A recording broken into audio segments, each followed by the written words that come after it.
Lo que hemos aprendido del Gran Premio de Canadá y la primera enseñanza, que yo estoy completamente de acuerdo contigo, Chris, es ojo Jorgito, ojo Jorgito. Efectivamente, que Russell puede ser árbitro del Mundial, simplemente. De hecho, empezó ya está en esas funciones, porque ganó Russell, no ganó Verstappen. Del primero al segundo hay 7 puntos. Del segundo al tercero, sin embargo, hay solo 3. Quiero decir que de repente la parte más grande del pastel se la llevó el de Mercedes. Obviamente, esto no va a pasar siempre. Recordemos, sí, hay expertos que apuntan a la suspensión trasera del Mercedes como causa de su progreso, de estar ahí arriba, de poder aguantar una temperatura de 50 grados y que el coche siga siendo efectivo y no destroce las gomas. Pero también me gustaría recordar que estas suspensiones se estrenaron en el Gran Premio de la Emilia-Romagna y allí no fueron tan bien. Quiero decir que yo creo que va a depender del tipo de circuito el ver más arriba o más abajo a los Mercedes y, por tanto, a Russell ejerciendo de árbitro o no. En este caso, sí fue así, entre otros motivos, porque el circuito de Canadá, el circuito de Gilles Villeneuve, pues no es muy agresivo con el neumático en cuanto a carga lateral, en cuanto a curva larga de apoyo, y yo creo que esto les vino bien a las flechas de plata. Pero lo que está claro es que no es el único circuito del Mundial, así que volveremos a verlo arriba en algunas carreras. Además, él está en un momento de gracia excepcional, sobre todo desde que es piloto soy motor, desde el Gran Premio de España en el que compartió unos minutos con nosotros.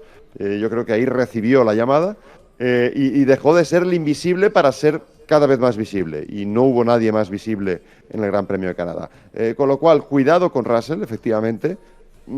Él además está en un momento excepcional, está haciendo con sus juegos psicológicos que también se le dan, pero ya en las grandes ligas, ¿no? Había empezado el Mundial en una situación muy, muy discreta, sufriendo, esperando, y ha llegado el momento de lucirse, y habrá más momentos. Y esos son puntos que le quitará o a Verstappen o a los McLaren. En este caso yo creo que perjudicó más a Verstappen que a los McLaren, porque uno estaba fuera de puntos, con lo cual nada que hablar, y el otro se benefició, Piastri se benefició de que Verstappen no pudiera ganar. Yo lo llevo diciendo muchas veces, una lucha por el campeonato, o por victorias, pero cuando esté luchando por el campeonato, entre Russell y Verstappen, es que son agua y aceite, no congenian, es que chocarían en cada aspecto de cada carrera. Es maravilloso, ¿no? Son quizá antagonistas que nos gustaría ver más a menudo juntos y más a menudo echando chispas entre ellos, que es lo que mejor se les da. Porque, oye, la frialdad de Piastri, bien, efectiva, lo que tú quieras, pero a veces ese aire repelente de George Russell, ¿no? Del británico perfecto, del pluscuamperfecto, eso es genial, ¿no? Contra un Verstappen mucho más animal, mucho más visceral. Es lo que necesita la Fórmula 1. Absolutamente. Más cositas que hemos aprendido este fin de Chris. Bueno, tenemos más, como por ejemplo que lo de Norris, ¿no? Lo de Norris está muy bien luchar, pero está mejor ganar. Está mejor ganar y eso se le da un poco peor. Y me explico. Bueno, yo creo que estoy en el Team Lovato en esto. Yo me alegro de que el equipo McLaren dejara luchar, aunque fuera algo completamente ilógico. Quiero decir, pensando exclusivamente en los intereses del equipo en forma de puntos, que no son todos los intereses del equipo, ojo, son los intereses en forma de puntos, lo hicieron mal. Sí. Pero yo creo que lo hicieron bien pensando en los intereses del equipo. Porque también los intereses del equipo pasan por ser un equipo querido, ser un equipo protagonista, ser un equipo deseado, ser un equipo comentado. Y si tú das órdenes desde antes de mitad de temporada y dices que este piloto va a estar por delante de este otro, se acabó. Vas a ver, sí, como el hombre de hielo, el nuevo hombre de hielo suma puntos. Sí, es probable que gane el Mundial, pero ahí se acabó todo. Y la verdad, a mí me parece que también la relevancia de un equipo también pasa por hacer espectáculo, algunas veces, y por ser protagonista en mayúsculas. Y aquí, ya, te digo una cosa, Yo que hablaremos luego, a Ross Brown, iba a decir, a Zak Brown Sí. en las 24 horas de Le Mans, y fue quizá el líder de equipo, marca, conjunto, patrocinador, lo que tú quieras, el líder más visto, junto a Roger Federer, que dio el banderazo, fue Zak Brown. Se hizo fotos con todo el mundo, daba las gracias a todo el mundo. La sonrisa no la perdió en ni un instante. Y había motivos para perder la sonrisa, te lo garantizo, que estuve a su lado un rato y era abrumador, ¿no?, la cantidad de gente que le abordaba. Pero de algún modo se entregó al espectáculo. Y también eso es lo que dieron en el Gran Premio de Canadá. ¿Qué quieres que te diga? A veces hace falta. Y a veces incluso te lo puedes hasta permitir. Si tienes un equipo dominante, si tienes un equipo aunque no lo fue en este Gran Premio, es justo reconocerlo. Pero bueno, precisamente por eso, ¿no? Si hay un momento en el que puedes permitirte perder algún punto, es cuando no estás con la victoria. Y todos sabíamos además que este momento tenía que llegar. Y todos podíamos prever que Norris se iba a equivocar antes que Piastri. Y a veces, para determinar qué piloto tienes que elegir, también tienes que verlos a los dos en liza, ¿no? Tienes que verlos en fuego real. Y hubo fuego real. ¿Y qué se vio? El Norris fallón. Se vio el Norris que, siendo más rápido que Piastri, y me atrevo a decir que lo fue en el arco del fin de semana, volvió a meter la pata, volvió a perder los puntos, volvió y sobre todo a perder los papeles. Porque ese error que cometió no es propio de un piloto que es capaz de hacer la pole de Mónaco que consiguió hace apenas unas semanas. Es el error de un piloto que pierde los papeles, que se ve abrumado, de un piloto que quizá no merece ser campeón del mundo. Pero antes de que se lo diga el ingeniero, yo creo que está bien incluso que se vea en pista. Y se vio en pista. Diste cátedra aquí, Chris. Has dado cátedra absoluta. La sensación que yo, viendo la repetición, la sensación que tengo es que Norris sale de la chicane diciendo: Dios, que está aquí, que está aquí, que está aquí, que lo voy a adelantar, que lo tengo aquí, que lo tengo aquí. ¡Pum! Se lo come. Eso es. Eso es. No pensó por dentro, le voy a hacer un por dentro por fuera o le voy a hacer un por fuera por dentro. No estaba pensando en eso. Estaba pensando, es el momento clave, no puedo meter la pata, tengo que conseguirlo, como sea. Golpe. ¡Pum! Un golpe. Sí. Entonces, pues yo creo que... Y hay que reconocer que es un piloto rapidísimo, lo hemos dicho aquí 1000 veces. Le hemos dado palos cuando los ha merecido, le hemos dado aplausos cuando los ha merecido.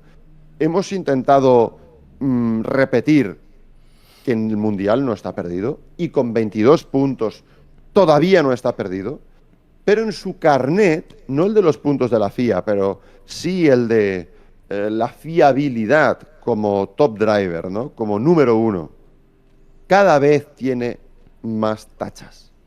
Y va a llegar un momento en el que se le diga, con este carnet no podemos dejarte, lo siento, y tendrás que entenderlo. Yo creo que eso pueden ser las papaya rules, de algún modo. Impecable, impecable, Chris. Más cosas que hemos aprendido. Yo tampoco me atrevo a ponerle nombre.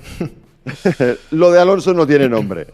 Vamos a ver, para mí Fernando fue uno de los mejores pilotos del fin de semana. Es increíble. No falló.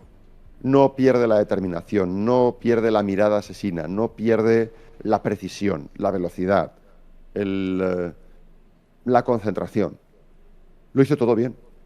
Entonces, pues, llevó a un Aston Martin que está mejorando, por el que yo no daba un duro antes de llegar al Gilles Villeneuve, porque en teoría iba a ponerlos en dificultad en un circuito donde la eficiencia aerodinámica es clave, y sin embargo, pues, fueron quinta fuerza. Para mí fueron quinta fuerza en manos de Alonso. En manos de Stroll estuvo en otro sitio, muy lejos.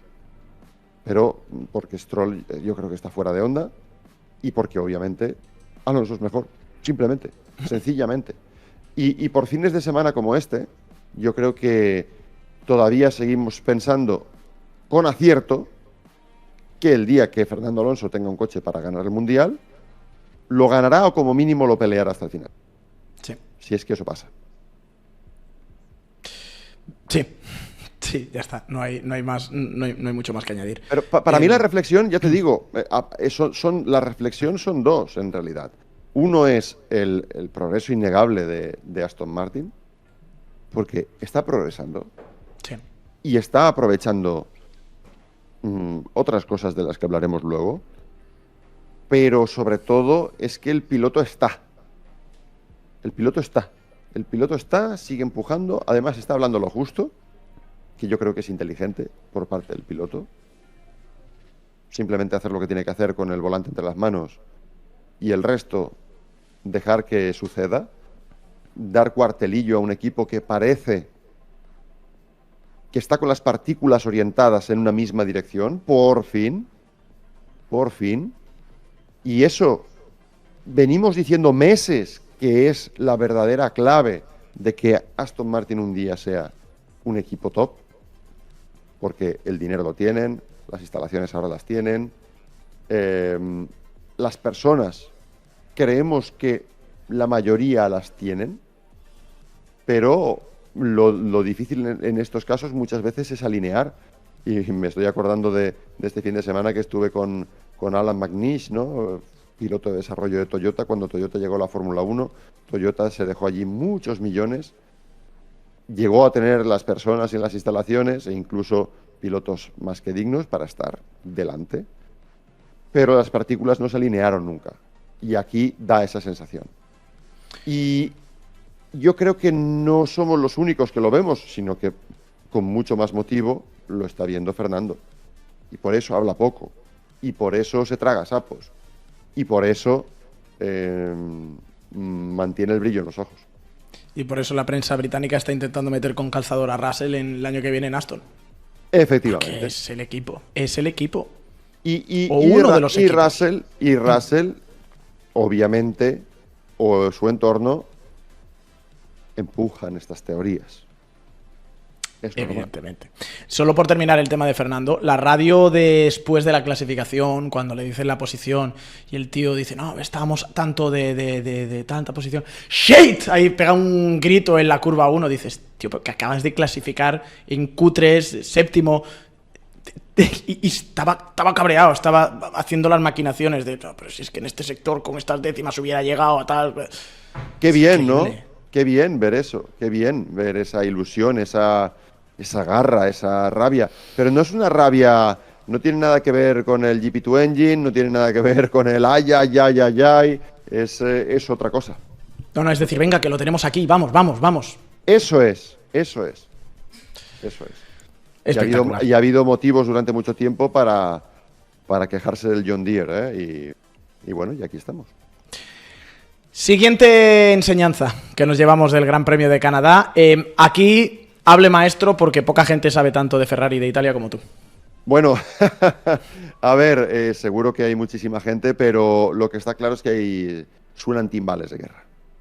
Suenan timbales de guerra porque de otro modo no se alinean publicaciones clave en Italia en un fin de semana especialmente significativo para Maranello, con una carrera fundamental como las 24 horas de Le Mans en una mano y en la otra un gran premio de Fórmula 1 en el que potencialmente el equipo va a seguir sufriendo, ¿no? En el otro potencialmente iban a ganar y ganaron, y en el otro potencialmente iban a sufrir y sufrieron. Quiero decir con ello que cuando hay unas filtraciones, porque es lo que hubo, filtraciones a medios de comunicación italianos, diciendo, cuidado, que el contrato de Vasser aún no se ha firmado la renovación. Es que con eso que te digan es suficiente. Eso que te digan es suficiente. Hoy ya la Gacheta ha levantado la liebre. Ya ha dicho directamente, Vasser no termina el año, ¿eh? Que no termina el año. No termina el año. A final de año lo echan. Exacto, que y será Coletta el sustituto. Pero no el año. Y ya hablan específicamente de Antonello Coletta, que bueno, ya estuvo en loterías cuando obviamente llegó Vasser. Pero bueno, de hecho es como el eterno candidato a ser jefe de equipo de la escudería Ferrari. Pero de una forma tan descarada no se había visto. Y eso significa que el tiempo se acaba. Como mínimo significa que el tiempo se acaba. Solo digo eso. Porque si no hay resultados rápido, se concretará. Que sea un acierto, no lo tengo claro. Y oye, nosotros y la afición española ha sufrido a Frédéric Vasseur en distintas ocasiones, porque su forma de entender la gobernanza de un equipo como Ferrari le ha llevado a no enemistarse con determinadas instancias todavía superiores a él, aunque no tengan ninguna relevancia deportiva, la tienen toda en el campo político, y Vasseur ha sabido esperar y ha sabido obedecer y ha sabido leer la situación mucho tiempo.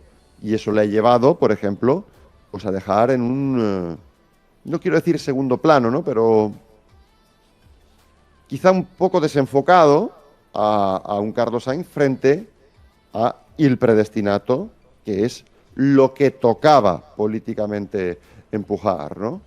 Y ahora pues está lidiando con una situación también difícil en la que la afición italiana, los poderes fácticos están apuntando a Lewis Hamilton. Están apuntándole.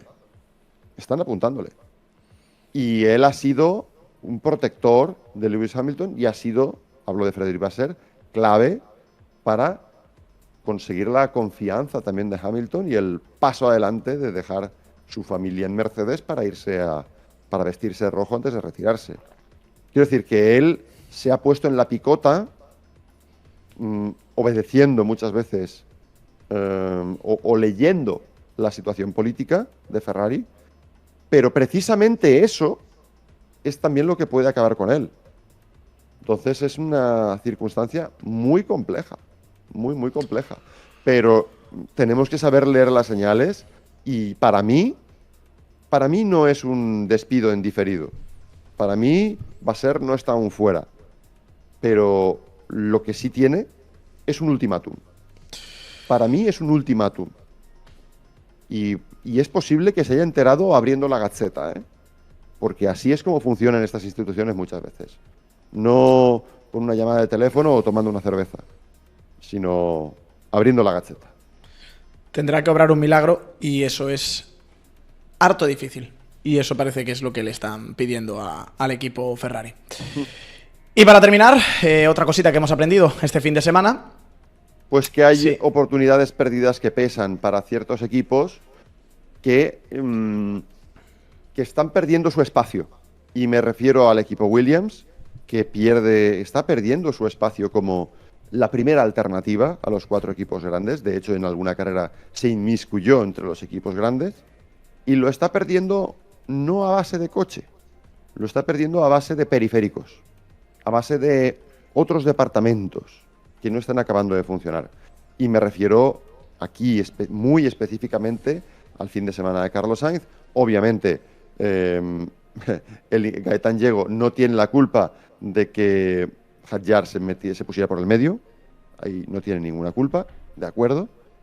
Pero sí tienen culpa en que el coche tuviera problemas de temperatura desde el principio del Gran Premio. Porque no había piezas rotas. Había problemas de temperatura. No sé cuánto se sabe, cuánto se ha hablado de esto, y tampoco se puede decir todo. Pero hubo problemas de temperatura desde el principio y es error del equipo. Entonces, eso no te lo puedes permitir. No te lo puedes permitir. Y claro, llega un momento en el que se oyen radios duras, en el que cuando los puntos se ven de cerca y cuando se podría sumar puntos todas las carreras, y cuando estás en una de las carreras en las que esperas sacar un mayor botín de puntos por tu bien en el Mundial, quieres sumarlos y no toleras fallos de tu equipo. Entonces todo se vuelve un poco más agrio de repente. Y hablo de Albon. Sí, y yo te voy a añadir aquí la radio de Carlos al final del Gran Premio también, diciendo, le dice, no, puntos, tal, y dice, y entra Carlos y dice, muy bien, pero necesito que me dejéis correr, chicos.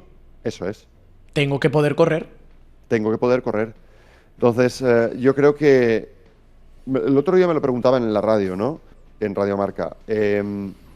¿Estamos viendo el talento de los españoles de algún modo limitado por sus equipos?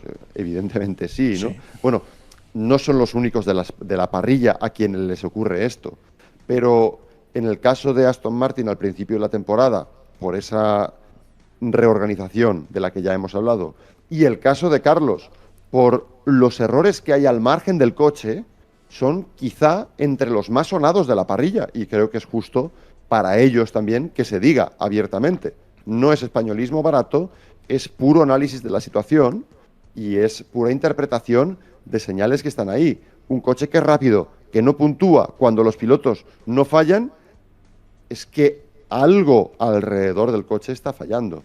Y me da la sensación de que están tomándose quizá demasiado tiempo para reaccionar. No quiero decir que haya una autocomplacencia, pero hay que reaccionar ya de una forma definitiva, porque, entre otras cosas, si no, el colchón que tienen en el quinto puesto va a desaparecer de un momento a otro. Así que es por ahí mal. Y luego, un escalón más abajo, nos encontramos con un equipo Alpine que ya tiene, y esto es noticia, a un Franco Colapinto en su sitio, o casi en su sitio. Está entendiendo, está creciendo, está entendiendo el coche, está situándose ya, está ya a la altura de Pierre Gasly en muchos sentidos, a veces incluso por delante, aunque, bueno, la Q1 de Gasly ya sabemos también lo que pasó, no tuvo una Q1 limpia, pero Franco hizo una buena carrera. Lo que ocurre es que hay profundas limitaciones en ese coche que de nuevo, ¿no? Por quizá no haber tomado decisiones antes, quizá por no haber sido más valientes en algún momento o improvisar durante la temporada, pues de nuevo vuelan entre sus dedos esas oportunidades. El hecho de que Sauber esté por delante en el Mundial, sinceramente, creo que es una derrota sin paliativos para un equipo que está dando palos de ciego cuando menos se tienen que dar con un cambio de reglamento a meses vista. Ya te digo, me quedo con lo bueno, y es que Colapinto está, se le esperaba y está. Es decir, porque volvieron otra vez los rumores, ¿no?, del número de grandes premios, límite, a ver si tiene 3 grandes premios de margen hasta después de Silverstone. Espérate. Lo que vimos en Canadá refuerza claramente al piloto argentino dentro de la parrilla, pero no le da para lucirse lo suficiente y no le da para sumar puntos, que al final es lo que el equipo necesita, al margen de si un piloto u otro, ¿no? Dejando aquí al lado de nuevo otra vez el corazón nuestro, pensando en una organización, de nuevo, están absolutamente descompasados. Y lo que les queda ahora con Luca De Meo dando la espantada con nocturnidad y alevosía en el Gran Premio de Canadá. Era el siguiente punto, efectivamente. Era el siguiente punto. Y para rematar, cuidado, porque cuando se pierden oportunidades, puede que acabe pesando, que es el título de esta última parte, ¿no?, de esta última enseñanza del Gran Premio, y hay que ver si en la parte ejecutiva uno de los principales defensores del proyecto, del principal accionista del equipo en este momento, se va. Cuidado a ver las intenciones de los nuevos vientos que van a llegar al grupo Renault. Que, oye, que puede que sea un meísta, ¿no?, el que le suceda en el cargo, y por tanto amante de las carreras, y por tanto adelante los caballos y alele ble, y vamos a dar margen. Pero también puede ser que digan, oye, De Meo nos ha puesto en beneficios, pero para salvarme yo las espaldas y tener garantizados beneficios o ciertos beneficios, vamos a darle una patada. Esto es la Fórmula 1.